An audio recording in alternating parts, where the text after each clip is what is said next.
നമസ്കാരം സുഹൃത്തുക്കളെ, മറ്റൊരു വീഡിയോയിലേക്ക് സ്വാഗതം. ഇപ്പോൾ സമയം 10 മണി കഴിഞ്ഞ് 9 നമ്മളിപ്പോൾ കാണുന്ന ചാർട്ട് നിഫ്റ്റി 50യുടെ ചാർട്ടാണ്. ഇവിടെ നമുക്ക് നോക്കിക്കഴിഞ്ഞാൽ കാണാം, കഴിഞ്ഞ ദിവസത്തെ പ്രൈസ് ആക്ഷൻ പോയിൻറ്റിൻ്റെ 2 ലൈനുകൾക്ക് മധ്യഭാഗത്തായിട്ട് ഓപ്പൺ ചെയ്തു. അത് താഴത്തെ പ്രൈസ് ആക്ഷൻ പോയിൻറ്റിനെ ബ്രേക്ക് ചെയ്തു. അതിൻ്റെയും താഴത്തെ പ്രൈസ് ആക്ഷൻ പോയിൻറ്റിൽ ഒരു സപ്പോർട്ട് എടുക്കുന്ന കാഴ്ചയാണ് നമ്മൾ കണ്ടുകൊണ്ടിരിക്കുന്നത്. ഒറ്റ നോട്ടത്തിൽ നോക്കിക്കഴിഞ്ഞാൽ ഒരു ഡൗൺ ട്രെൻഡ് ഡേ ആയിട്ടാണ് നിലവിൽ കാണപ്പെടുന്നത്. അപ്പോൾ നമുക്ക് നമ്മളുടെ reversal trading strategy, especially order block strategy, ഇന്ന് എങ്ങനെ പെർഫോം ചെയ്യുന്നു എന്നതിലേക്ക് ഒന്ന് നോക്കിയിട്ട് വരാം.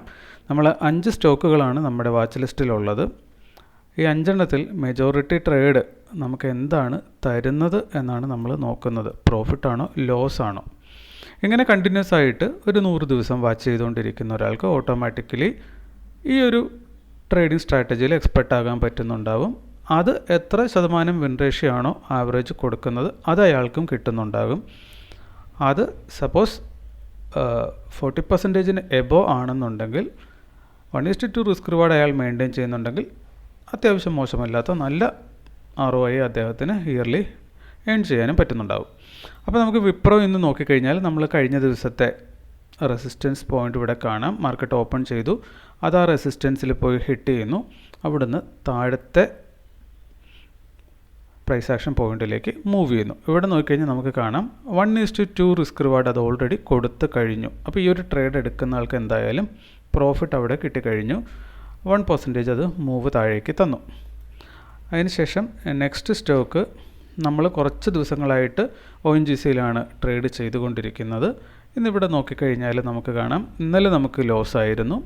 അപ്പോൾ ഇന്നലെ ട്രെൻഡിങ് ഡേ ആയിരുന്നു, നമുക്ക് ലോസ് കിട്ടി. ഇന്നിവിടെ നോക്കിക്കഴിഞ്ഞാൽ ഓപ്പൺ ചെയ്തേക്കുന്നത് നമ്മൾ ഈ കാണുന്ന പ്രൈസ് ആക്ഷൻ ലൈനിൽ തന്നെയാണ് മാർക്കറ്റ് ഓപ്പൺ ചെയ്തത്. മാർക്കറ്റ് ഓപ്പൺ ചെയ്യുന്ന സമയത്ത് നമ്മൾ അതിൻ്റെ ഫ്രണ്ടിലില്ലായിരുന്നു. 9:20 കൂടിയാണ് നമ്മൾ സ്ക്രീനിന് മുന്നിലേക്ക് എത്തുന്നത്. സോ ദാറ്റ് നമ്മൾ നോക്കുമ്പോൾ കാണുന്നത് താഴത്തേക്ക് അത് നന്നായിട്ട് മൂവ് ചെയ്തതിന് ശേഷം ഈ പ്രൈസ് ആക്ഷൻ ലൈനിലേക്ക് റീടെസ്റ്റ് വരുന്നതാണ് നമ്മൾ കാണുന്നത്. സോ ദാറ്റ് നമ്മളവിടെ എൻട്രി എടുത്തു. പിന്നെ നിങ്ങൾക്ക് ഇവിടെ കാണാം 1:2 റിസ്ക് റിവാർഡ് ഇത് താഴത്തേക്ക് ഇതാ ഈ ക്യാൻഡിലിൽ അത് തന്നു. അപ്പോൾ ഇന്ന് നമ്മൾ എടുത്ത ക്വാണ്ടിറ്റി എന്ന് പറയുന്നത് 168 ക്വാണ്ടിറ്റിയാണ് നമ്മൾ എടുത്തത്. നമ്മളുടെ പ്രോഫിറ്റ് വരുന്നത് 411 രൂപ നമുക്കിന്ന് പ്രോഫിറ്റ് കിട്ടി. അപ്പോൾ ഇവിടെ താഴത്തെ സപ്പോർട്ട് ലൈനിലേക്ക് അത് പോയി പിന്നീട് ഹിറ്റ് ചെയ്തിട്ടില്ല, അങ്ങോട്ട് വരും എന്നാണ് നമ്മളുടെ ഒരു പ്രതീക്ഷ. ഇവിടെ വന്നിട്ട് ഇന്ന് സൈഡ് വേസ് ആകാനുള്ള സാധ്യതയും ചിലപ്പോൾ ഉണ്ടാവാം. അതിനി എന്ത് തന്നെയായാലും നമ്മളെ ബാധിക്കുന്ന കാര്യമല്ല. അപ്പോൾ 2 നമ്മൾ കണ്ട സ്റ്റോക്കിലും നമുക്ക് പ്രോഫിറ്റ് ഓൾറെഡി കിട്ടിക്കഴിഞ്ഞു.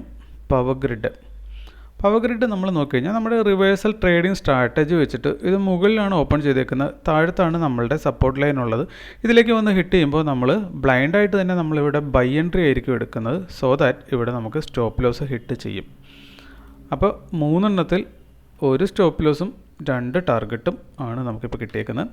BPCLലേക്ക് വന്നു കഴിഞ്ഞാൽ നമുക്കിവിടെ കാണാം ഓപ്പൺ ചെയ്തേക്കുന്ന ഈ സപ്പോർട്ട് ലൈന് മുകളിലാണ്. അതിനുശേഷം നല്ലൊരു മൂവാണ് മുകളിലേക്ക് പോയത്. നമ്മൾ എൻട്രി എടുക്കുന്നത് റിവേഴ്സലായിരിക്കും. അതുകൊണ്ട് തന്നെ ഇവിടുന്ന് താഴത്തേക്ക് നമ്മൾ സെല്ല് ചെയ്യും. സെല്ല് ചെയ്ത് കഴിഞ്ഞാൽ ഇപ്പം വന്നേക്കുന്ന ലോ വരെ 1.43%. ദാറ്റ് മീൻസ് 1:3 റിസ്ക് റിവാർഡ് കൊടുക്കാൻ പാകത്തിൽ അതിനടുത്തേക്കൊരു മൂവ് ഓൾറെഡി അത് നടത്തി കഴിഞ്ഞു. അപ്പോൾ ഇനി താഴത്തുള്ള സപ്പോർട്ട് ലൈനിൽ വന്ന് ഹിറ്റ് ചെയ്യുകയാണെങ്കിൽ 1:3 കഴിഞ്ഞത് 1:4 കൊടുക്കാനുള്ളൊരു ട്രേഡായിട്ട് മാറുന്നുണ്ടാവും. ഓക്കെ, 2% ചേഞ്ചാണ് താഴത്തേക്കുള്ളത്. ഇനി NTPC നോക്കിക്കഴിഞ്ഞാൽ ഇപ്പോൾ നമ്മൾ കണ്ട 4 ഒരു സ്റ്റോപ്പ് ലോസ് അടിച്ചിട്ടുള്ളൂ, 3 ടാർഗറ്റായിരുന്നു. NTPCയിൽ വരുമ്പോൾ നമുക്കിവിടെ കാണാം ഇത് സ്റ്റാർട്ട് ചെയ്തേക്കുന്നത് ഈ ഒരു ലൈനിന് തൊട്ട് ചേർന്നാണ്. അതുകൊണ്ട് തന്നെ നമ്മളിവിടെ എൻട്രി എടുക്കുമോ എന്ന് ചോദിച്ചാൽ നമ്മളവിടെ എൻട്രി എടുക്കാനുള്ള സാധ്യത തീരെയില്ല. ഇനി താഴത്ത് പോയി ക്ലോസിങ് തന്നിട്ട് ഇവിടെ റീടെസ്റ്റിന് വരുമ്പോൾ നമ്മൾ എൻട്രി എടുക്കും, ഇന്ന് നമ്മൾ ONGCയിൽ എടുത്ത പോലെ. പക്ഷേ അത് ആ പ്രൈസ് ആക്ഷൻ ലൈനിൽ വന്ന് ഹിറ്റ് ചെയ്തിട്ടില്ല. അതുകൊണ്ട് തന്നെ നമുക്കവിടെ എൻട്രി കിട്ടില്ല.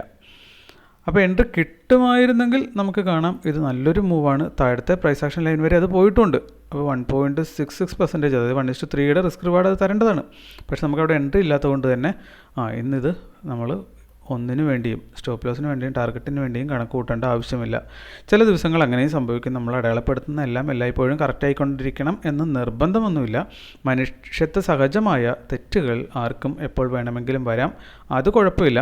നമ്മുടെ റൂൾസ് നമ്മൾ ഉണ്ടാക്കി വെച്ചത് നമ്മൾ ബ്രേക്ക് ചെയ്യാതിരിക്കുക, ഡിസിപ്ലിൻ പാലിക്കുക എന്നത് മാത്രം നമ്മളിവിടെ ചെയ്താൽ മതി. ബാക്കി സംഭവിക്കുന്ന തെറ്റുകളൊക്കെ സംഭവിച്ചോട്ടെ. അപ്പോൾ പോലും നമുക്ക് മാനസികാവസ്ഥ കൈവിട്ട് പോകുന്നുണ്ടാവില്ല. കാരണം നമ്മൾ നമ്മുടെ റൂൾസ് വയലേറ്റ് ചെയ്യുന്നില്ല എന്നുള്ളത് കൊണ്ടാണ്. നമ്മൾ പറഞ്ഞു പവർ ഗ്രിഡിൽ നമുക്ക് സ്റ്റോപ്പ് ലോസ് അടിക്കുമായിരുന്നു. ഇത് ഒന്ന് നിങ്ങളോട് മെൻഷൻ ചെയ്ത് പോകേണ്ട ആവശ്യമുണ്ട്. കാരണം പവർ ഗ്രിഡിൽ നമ്മൾ ഇന്നലെ മാർക്ക് ചെയ്ത് വെച്ച മാർക്കിങ്ങുകൾ തെറ്റാണോ എന്ന് നമുക്ക് ഡൗട്ട് ഉണ്ടായിരുന്നു. ഇന്നത്തെ ഈ മൂവ് കാണിക്കുന്നത് അത് തെറ്റിപ്പോയി എന്നുള്ളത് തന്നെയാണ്. ഈ തെറ്റുകൾ നമുക്ക് തുടക്കത്തിൽ വരുന്നത് നല്ലത് തന്നെയാണ്. കാരണം ഒരു തെറ്റ് നമ്മൾ പുതിയ ഒരു പാഠം അത് പഠിപ്പിച്ചിട്ടാണ് പോകുന്നത്.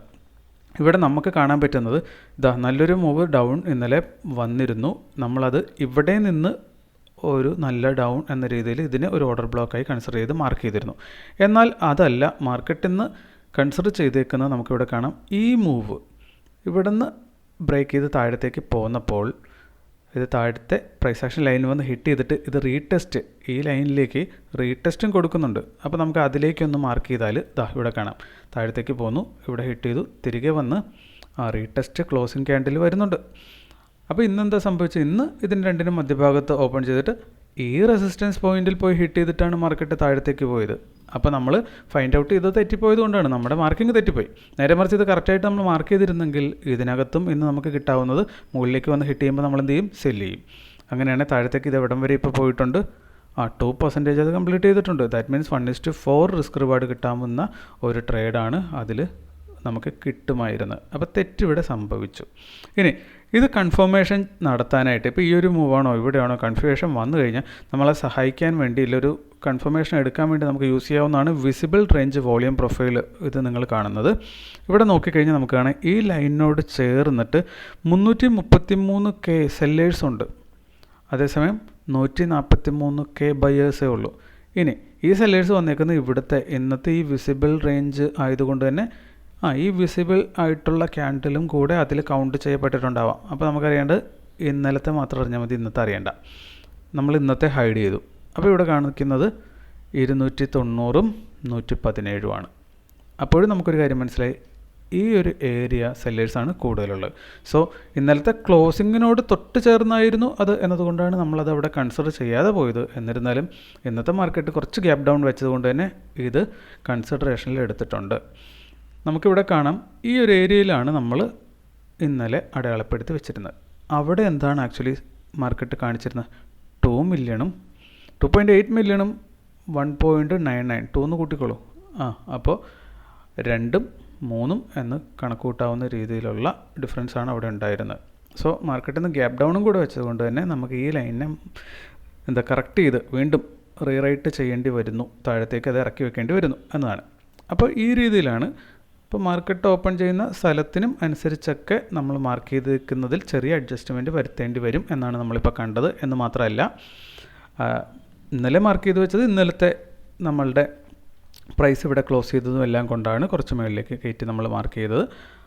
അപ്പോൾ ഇന്നേക്ക് വരുമ്പോൾ നമുക്ക് ഈ പറയുന്ന പോലെ തന്നെ പുഷിങ് ടു ഡൗൺ ആണ് മാർക്കറ്റിൽ നിന്ന് ഓപ്പണിംഗ് തന്നേക്കുന്നത്. അപ്പോൾ അതുകൊണ്ട് തന്നെ നമുക്കിങ്ങോട്ട് അത് ഇറക്കി വെക്കാനൊക്കെ ഇത് ത്രൂ എക്സ്പീരിയൻസ് ആണ്. നമ്മൾ എന്താ പറയുക, കൈ തെളിഞ്ഞ് വരിക എന്ന് പറയുന്ന പോലെ വണ്ടി ഓടിക്കാൻ പഠിച്ച് ലൈസൻസും കിട്ടും. എന്നാലും ആ ലൈസൻസും വെച്ചിട്ട് റോഡിലേക്ക് ഇറക്കാനുള്ള കോൺഫിഡൻസ് നമുക്ക് ഉണ്ടാവില്ല, പ്രാക്ടീസ് വേണം.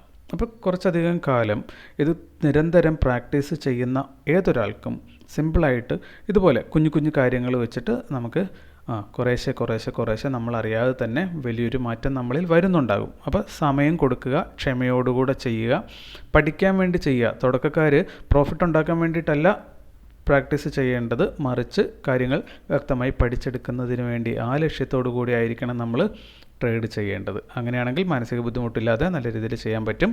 ഇനി നമ്മളിവിടെ കിടന്ന് തലകുത്തി മറിയേണ്ട കാര്യമൊന്നുമില്ല എന്നുള്ളതാണ് നമ്മുടെ ജേണൽ കാണിച്ചു തരുന്നത്. ഇപ്പോൾ ഇതുവരെ നോക്കിക്കഴിഞ്ഞാൽ 17 ദിവസം നമ്മൾ ട്രേഡ് ചെയ്തതിൽ 11 ദിവസം നമുക്ക് സ്റ്റോപ്പ് ലോസും 6 ദിവസം മാത്രം പ്രോഫിറ്റും കിട്ടിയിട്ടുള്ളൂ. പക്ഷേ 3-4% നെറ്റ് പ്രോഫിറ്റിലാണ് നമ്മളിപ്പോൾ ഉള്ളത്. അതായത് 35% വിൻ റേഷ്യോ മതി പ്രോഫിറ്റിൽ വരാനെന്നുള്ളത് നമുക്കിവിടെ ലൈവായിട്ട് കാണാൻ പറ്റുന്നുണ്ട്. ഇനി ഈ മാസത്തേക്ക് വന്നാൽ നമുക്കിവിടെ കാണാം, ഈ മാസം നമുക്ക് 44% വിൻ റേഷ്യോ ആണ് കിട്ടിയിട്ടുള്ളത്. അതായത് മൊത്തം 9 ദിവസത്തിൽ 5 ദിവസവും ലോസ് ആയിരുന്നു, 4 ദിവസം മാത്രമാണ് പ്രോഫിറ്റ് നമുക്ക് കിട്ടിയത്. എന്നിരുന്നാൽ പോലും നമ്മുടെ നെറ്റ് പ്രോഫിറ്റ് എന്ന് പറയുന്നത് ഓൾറെഡി 10% കവർ ചെയ്തിട്ടുണ്ട്. അപ്പോൾ എന്താ ഇതിൽ നിന്ന് മനസ്സിലാക്കണ്ടേ? എല്ലാ ട്രേഡുകളും വിജയിക്കുക എന്നുള്ളതൊന്നും അല്ല ഇവിടുത്തെ കാര്യം. കുറഞ്ഞ ട്രേഡുകൾ വിജയിച്ചുകൊണ്ട് റിസ്ക് റിവാർഡ് കൃത്യമായി ഫോളോ ചെയ്താൽ മാത്രം നമുക്ക് പ്രോഫിറ്റിലേക്ക് വരാൻ പറ്റും എന്നതാണ് ഇവിടെ കാണുന്നത്. നമ്മളുടെ ഈ ട്രേഡ് ഒരു 200 ദിവസം കംപ്ലീറ്റ് ചെയ്യുമ്പോൾ നിങ്ങൾക്ക് ഇത് നിരന്തരം കാണുന്ന ഒരാൾ ആണെങ്കിൽ നല്ല രീതിയിൽ നിങ്ങളുടെ കോൺഫിഡൻസ് ബിൽഡായിട്ടുണ്ടാകും എന്നാണ് എൻ്റെ തീർച്ചയായിട്ടുമുള്ള പ്രതീക്ഷ. അപ്പോൾ എന്തായാലും ഇന്നത്തെ വീഡിയോ ഇത്രയേ ഉള്ളൂ. മറ്റൊരു വീഡിയോ ആയിട്ട് നമുക്ക് അടുത്ത ദിവസം വീണ്ടും കാണാം. താങ്ക്